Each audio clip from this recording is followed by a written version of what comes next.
नमस्कार व्यूअर्स, आप सभी का स्वागत है रेडियो द्वारका में। होली का पर्व एक ऐसा त्यौहार है जिसका सभी लोग इंतजार करते हैं। बच्चों को तो विशेष तौर पर रंगों से खेलने का शौक, पानी से शौक, पिचकारी, इन सब को लेकर बहुत उत्साहित रहते हैं। लेकिन होली से एक दिन पहले होली का दहन भी किया जाता है, जिसके बारे में उसकी क्या इम्पोर्टेंस है, कितना महत्वपूर्ण है वो, और उसको क्यों किया जाता है, आज जानते हैं प्रशांत मुकुंद प्रभु से। प्रभु जी, आपका बहुत बहुत स्वागत है रेडियो। हरे कृष्ण प्रभु जी। प्रभु जी, होली पे जैसे मैंने कहा, सब अपने अपने तरीके से उत्साहित रहते हैं। जी जी जी। होलिका दहन की जब बात आती है तो इसके पीछे क्या वजह है, कितनी महत्व है इसका? होलिका दहन जो है ये हुआ था सतयुग के काल की घटना है। सारा जगत इसको जानता है कि किस प्रकार प्रहलाद महाराज के जो पिता जो हिरण्याकश्यप थे, उन्होंने राक्षस कुल के अंदर एक भक्त पुत्र को जब देखा तो उससे रहा नहीं गया। तो उसने उनको मारने का पूर्ण प्रयास किया, कभी हाथी के नीचे दबाना, कभी पानी से फेंकना, कभी पर्वत से गिराना। लेकिन उसके उपरांत उनकी एक बहन थी, उसका नाम सिम्मिका नाम था उसका। लेकिन सिम्मिका जो थी वो होलिका बाद में बन गई, पहले सिम्मिका थी। और उसका विवाह भी किसी असुर के साथ हुआ था। तो उन्होंने कहा कि मुझे ब्रह्मा जी से एक वरदान मिला, एक चादर मिली है, उसको पहनकर अगर मैं अपने शरीर में आग लगाऊं और तुम्हारे पुत्र को लेकर बैठ जाऊं तो मेरे पास तो वरदान है, मैं तो बच जाऊंगी, ये जल जाएगा। तो उन्होंने एक बहुत बड़ा उत्सव बनाया। तो जैसे हम लोग पार्टी करते हैं, तो एक बहुत बड़ा इवेंट था जिसमें प्रहलाद का दहन किया जाएगा। तो इवेंट के पोस्टर वोस्टर लग गए, सारा तैयारी हो गई और सारे असुरों के लिए बढ़िया मांस मदिरा का अरेंजमेंट किया। तो सारे लोग बोले बढ़िया होगा। और असुर को क्या पसंद है? असुर यानी असुर के कोई सींग विंग होते, ऐसा नहीं है। असुर का मतलब है, कहते हैं विस्मृतव्यम विष्णु असुरहा, जिसने भगवान का विस्मरण कर दिया वो असुर हो गया। तो भगवान का विस्मरण करने के कारण वो असुर थे, वो अपने में अपनी इंद्र तृप्ति के लिए जीवन जीते, उनको भगवान से कोई लेना देना नहीं होता। उनके केंद्र में कोई भगवान नहीं। उनका फेस्टिवल मतलब अपना एंजॉयमेंट, मदिरा पियो, जुआ खेलो, शराब पियो, गाड़ी दौड़ाओ, बस यही फेस्टिवल है। तो ये आज नया नहीं है, ये सतयुग में भी ऐसे ही उत्सव था। अब सबके सब जो थे बड़े उत्साह आए, बड़े, और हु हा ऐसा शोर हो रहा है, ड्रम्स बज रहे हैं। और हिरण्याकश्यप आया, प्रहलाद आए, और उनकी जो पत्नी थी हिरण्याकश्यप की, कयादु, जो कि भक्त प्रहलाद की माँ थी, वो बड़ी दुखी थी कि अरे मेरा पुत्र आज जल जाएगा। तो पुत्र बोले, माँ चिंता क्यों करती हो, मैं तो हरि चिंतन में रहता हूँ, हरि रक्षा करेंगे, हमें चिंता नहीं उनकी, उन्हें चिंता हमारी है। हमारी मुश्किलों का स्वामी सुदर्शन चक्रधारी है, वो चक्रधारी हमारी रक्षा करेगा। माँ बोली ठीक है बेटा, लेकिन माँ का वात्सल्य था, वो दुखी थी। प्रहलाद चिंतन करते, स्मरण के आचार हैं, उन्होंने जैसा स्मरण भगवान का किया किसी ने नहीं किया। हर परिस्थिति में भगवान का स्मरण बना था। वो चढ़ गए, गोदी में बिठा दिया, अब नीचे से आग लगाई तो सब ताली बजा रहे थे कि ये इवेंट खत्म होगा, फिर मांस मदिरा मिलेगा, एंजॉय करेंगे। लेकिन हुआ उल्टा। अब प्रहलाद ने उस काल में 72,000 असुर पुत्रों को, जब स्कूल जाते थे प्रहलाद पाठशाला में, 72,000 असुर पुत्रों को भक्त बना दिया था। अब वो सारे चिंता में, अरे प्रहलाद हमारे गुरुदेव ये जल जाएंगे, इनका क्या होगा, फिर हमें कौन शिक्षा देगा, बड़े दुखी थे। तो दो पार्टी बन गई, एक असुर पुत्रों की और एक असुरों की। असुर चाहते थे जल जाए, असुर पुत्र चाहते थे ना जले। अब जल जाए तो हम सुनते हैं कि भाई आग लगी और प्रहलाद बच गए और होलिका जल गई। होलिका कैसे जल जाए? होलिका को तो ब्रह्मा जी का वरदान, यानी ब्रह्मा जी ऐसी झूठा वरदान दे देते क्या? ब्रह्मा जी के वरदान से जो चादर थी उससे तो जल नहीं सकती। तो वो आग जो नीचे लगी, उससे प्रहलाद तो चलो प्रभु की रक्षा कर ली, लेकिन वो जो सिम्मिका थी वो भी नहीं जली। वो ऐसी यथारूप दोनों बच गए। तो फिर बोले जली कैसे? फिर कहते होलिका दहन। भगवान के भक्त को जब कोई तकलीफ देता है तो भगवान का एक चक्र, सुदर्शन चक्र, वो ऑटोमेटिक मोड पे रहता है, उससे अग्नि निकली और उस अग्नि के अंदर फिर ब्रह्मा जी भी कुछ नहीं कर सकते। फिर वो होलिका जो थी वो जल गई। और जब वो जली तो उन्होंने जो राख पड़ी थी, उस राख को उठा करके, जो असुर थे उन्होंने बड़ा दुख मनाया कि भाई हमारी जो बहन थी वो जल गई, सिम्मिका, उसका नाम होलिका बन गया, होली जल गई। और फिर उठा करके उस राख को एक दूसरे के मुंह पर लगाया। तो ये जो आज कीचड़ उछालना है, लोगों के ऊपर मिट्टी फेंकना है ना, गुब्बारे मारना है, ये पुराना है, सतयुग से आ रहा है।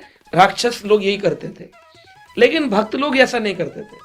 भक्त लोगों ने क्या कि आज भी जब दहन होता है तो उसमें प्रहलाद महाराज की जय बोलना चाहिए। लोग राक्षसनी की जय बोलते, होलिका मैया की जय।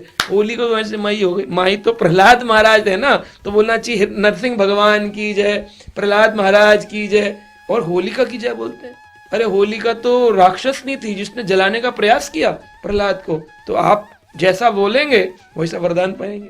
तो इस दहन कार्यक्रम के अंदर पूरे गांव के लोग, हम लोग वृंदावन में 40 दिन पहले से ही बसंत पंचमी के दिन एक एक लकड़ी रखनी प्रारंभ हो जाती है कि भाई हमारे गांव की लकड़ी है, हमारे घर से भी योगदान जाना चाहिए।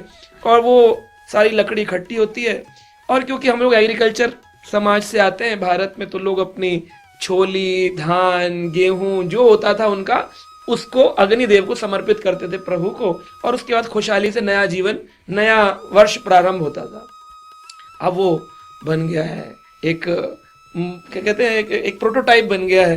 गाड़ी में एम्बेसडर से आदमी कार से, मारुति से और अपनी टोयोटा से उतरेगा, थोड़ा गोबर खरीदेगा, थोड़ा सा छोली खरीदेगा, दिखाऊंगा। अब आप फार्मर बेस्ड रहे ही नहीं, तो आपका जो है वो आप अर्पित करिए भगवान को। आप जो भोजन करते हैं, वो जो आप अच्छा खा रहे हैं, वो वहां पर अर्पित करिए। अपनी प्रार्थना अर्पित करिए। किसको? प्रहलाद महाराज को, नरसिंह भगवान को। इस प्रकार से होलिका दहन होना चाहिए, जिसके पीछे भक्त धर्म है, भागवत धर्म है। अब वो एक प्रोटोटाइप के अंदर बना रखा है कि मैं आग लगानी है, सेकना है, तो लोड़ी हो तो गई, फिर दोबारा वही लोड़ी बना रहे। उसके पीछे का पर्पस क्या है? तो सनातन धर्म, हर चीज धर्म से जुड़ी हुई है, उसके पीछे बहुत गहरा भाव है। तो इस दिन हमारी भी रक्षा भगवान करे, ऐसी प्रार्थना करके प्रहलाद महाराज की प्रार्थना करनी चाहिए। तो वहां पर आटे का प्रहलाद बना के रखे जाते हैं और आग लगाई जाती है, होलिका जल जाती है, प्रहलाद बच जाते हैं, यानी भक्त बचते हैं और असुर लोग मारे जाते हैं। Negativity goes away, positivity comes away. ये होली का पर्पज है। अच्छा प्रभु जी, होलिका दहन में अक्सर गृहस्थ परिवार शामिल होते हैं, बड़े भी शामिल होते हैं, बच्चे भी होते हैं। अगर मैं पूछूं कि गृहस्थ लोगों को होलिका दहन की पूजा में शामिल होने का क्या लाभ होता है, कैसे पूजा करनी है, तो आपने बता दिया। लाभ क्या होता है इसका, सांसारिक भी और आध्यात्मिक? देखिए, संसारी लाभ तो यही है कि नववर्ष प्रारंभ हुआ है, समर्पण का भाव आता है ना, द सेंस ऑफ गिविंग। मेरा जो है वो मेरा नहीं है, तेरा तुझको अर्पण क्या लागे मेरा। तो खेती में किसान होते थे, फार्मिंग बेस्ड, एग्रीकल्चर बेस्ड हमारा कल्चर था, ट्रेडिशन था। तो जो घर में आता था वो भगवान को अर्पित।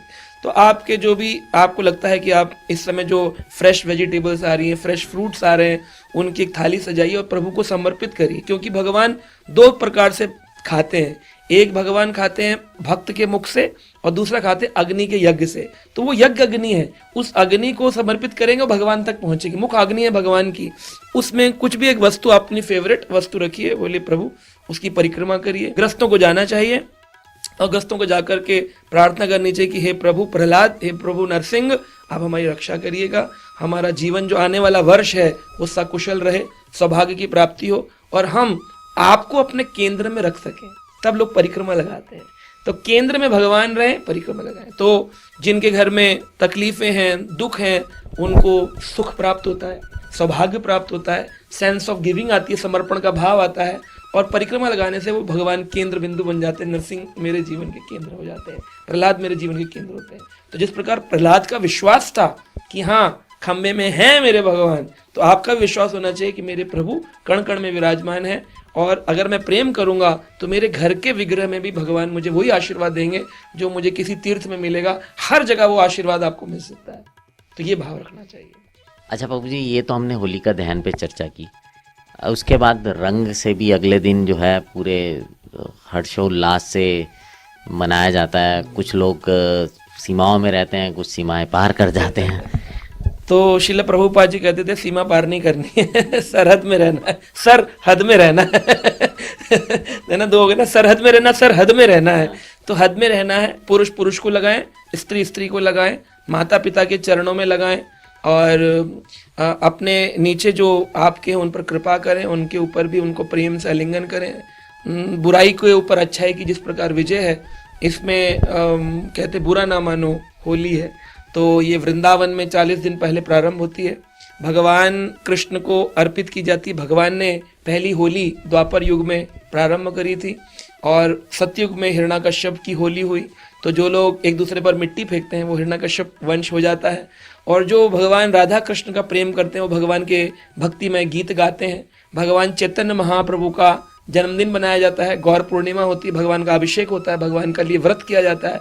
और दुलेटी वाले दिन गुलाल लगाना चाहिए, इससे प्रेम बढ़ता है। पहले भगवान को लगाएं, कुछ रंग लें और भगवान के चरणों में, आपके घर में गोपाल जी हो, राधा कृष्ण हो, उनका चित्र हो, उनको अर्पित करें। उस प्रसाद को लेकर अपने रंग में मिलाएं और फिर वो रंग ले जाकर के पहले अपने माता पिता को दें, उनका सम्मान करें। दादी दादा जो भी आपके घर में बुजुर्ग बड़े हैं, उसके उपरांत बच्चों को लगाया जाए जिनसे प्रेम हो, और उसके उपरांत आस पड़ोस जहाँ आपको प्रेम करना है गुलाल लगाना चाहिए।